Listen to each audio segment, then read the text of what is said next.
Herbie's Reef. It's been a while again since we posted, but it's just really hard for us to get excited about posting with all the issues we've had with this tank. We're finally starting to come out to the other side of these issues, but our issues aren't over. As you can see here, I'm running a UV directly out of the display because of Dinos. So just as a recap, we had the tin issue, which made me lose a lot of my most expensive and favorite acros, and all my torches died, and my LPS, we moved most of them to the other tank after the torches died, and so I lost my favorite Goniopora. It's right here. So then after that, got the tin fixed and everything's starting to look happy again, but we had a Bryopsis outbreak. Treated that, and I had a really bad Bryopsis, so it took almost 2 months for that to go away. Once the Bryopsis finally went away, the Dinos came back, and I have now I've got 4 UV sterilizers going on this tank. I have the one going out of the display, and then I have this one here, which is a 25 watt Aqua UV, I think, and then we have the Pinter that we bought at Bulk Reef Supply down here. That's running a series with the other 25 watts, so making 50 watts there, and then this one's a 50 watt, and then I have another 35 watt Jabo on the frag tank. So I have lots of UV going. The Dinos are mostly gone. If I really zoom in, especially on this one, you can see some Dinos hanging off on this acro. So I'm still going to keep the one in the display going until they're gone. But they're mostly gone. And my frag tank, unfortunately, still has quite a bit in it. I'm not sure why they're all Osteopsis, I think you call them. But the frag tank ones just don't want to die. I may put this bigger UV on the frag tank once they're gone in here. So hopefully that's the last of my issues. I sent another ICP test this week, so we'll see if anything else is awry, but hopefully everything's well on its way to looking good again. So a lot of these acros, as I show them to you, you're going to see that they were damaged with all the tin and just different things that have happened, but that's the unfortunate thing that happens. Hopefully I've learned from it and they'll do better from here. This one really never looked bad. It's my Matte V Rainbow Envy. It doesn't have the coloration that they're known for, but it's also still pretty small. And I also may have it in a little bit low par. The guy I bought it from, he keeps it in 400 to 500 par, and right now it's hanging out right around 300. So it's happy though, and I don't really want to turn the par up right now, so I'm going to leave it alone. And then this one is a TSA Starscream, and from the day I got it, I burnt the tips early on because that was right when we started having all our issues, and it's always had that algae growing on the tip. It's still got polyps out, so I'm hopeful that it will eventually get through it, but we'll see. And there's my green Slimer. It's looked pretty good through the whole thing. It did kind of brown out on me for a bit, but it's definitely looking better now. And our home wrecker is definitely happier since the tin is gone. It's starting to encrust a whole lot, and I actually see a few new branches coming out.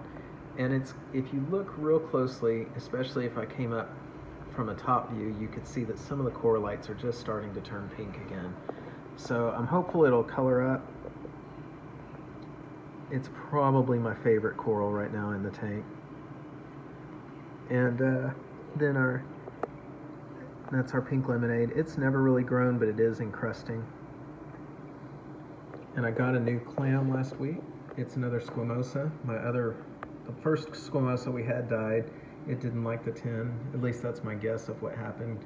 And this one seems really happy so far. It's a 5-inch too. The other one was only 2.5 inches. So I'm hopeful. I've read that the bigger the clam, the much better chances you have. So I'm really pleased with this guy. We got him from Austin Aqua Farms. And he's been in the tank about a week and a half, 2 weeks. And then we've got the Solar Flare, Jason Fox Solar Flare. It hasn't grown much. Really, I think the tin just completely stopped all my SPS from growing. This is the pink Floyd. This one grows like a weed. It's a frag house corals, and it's a purple poison. We got this as a frag, and this piece broke off of the mother colony that I have in the frag tank, so it's actually quite large considering how old it is. That one has done well. And then here's our Palmer's Blue Millie. It looked good through the whole thing. So I've always heard these are sensitive corals, but ours has done great. And it's actually grown, the branch on the right is all new growth, and then it's definitely encrusted. This one is one that took a hit. This is our TSA woolly mammoth, and you can see the tip got burned and has some algae on it. And it doesn't have the polyp extension it used to, and it's also kind of browned out. It used to be more of a maroon color. So I'm hopeful it'll come back, because it's still got polyps and it's still alive, but definitely not what it was. This is our bubblegum Digi, and it's starting to get the yellow tips if you look on the edges that are growing out. It's never had a yellow tip on the tip of the branch, but the encrusting parts stayed yellow, so I'm hopeful to get that typical bubblegum Digi color. It's one of my favorite corals, even though they're not terribly expensive. I just love that coral. So I hope it'll come back out. And then our Walt Disney, it never died or lost color too much, but it lost all its polyp extension and the blue tips. It was really coloring up, and then when the 10 happened, it just lost all the color. But the tip is kind of turning blue again, and in the mornings you can see the polyps back out, so I'm hopeful that it will survive. Then in the back we've got the, I don't know if this is Jason Fox or Worldwide Coral, but yellow tips. And then here's our Duncan. This is a Duncan we've had for about 2 years, and it started out as 2 heads. So it never thought twice about the 10. It laughed at the 10. And this is a new Goniopora we've had for maybe a month. Hopefully it'll replace this one. It's not even close to as big as that one was, but I'm hopeful. It's kind of close, similar color to what that one was, so I'm hopeful it'll come back out. And then we've got, this one is a new Goniopora. It's a unique coral space glitter.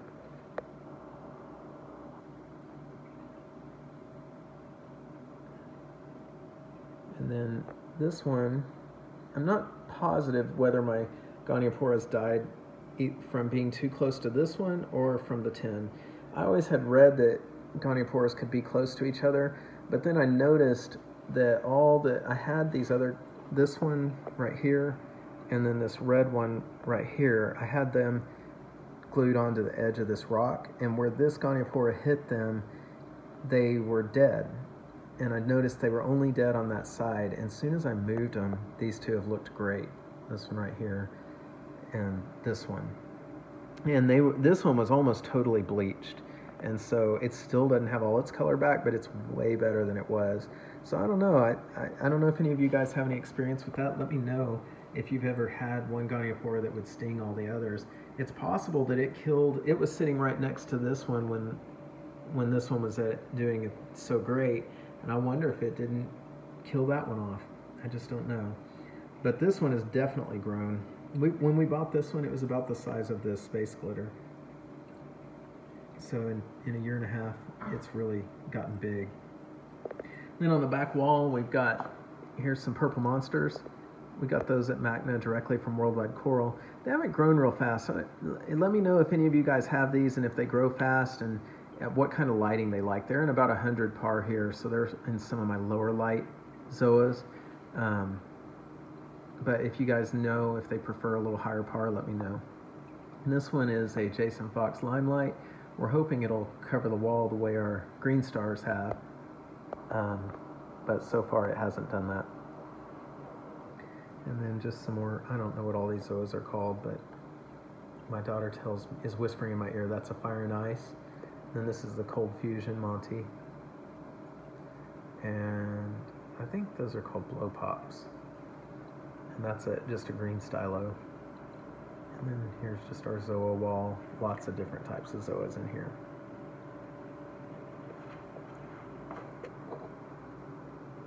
And then these are the AOIs from Worldwide Coral.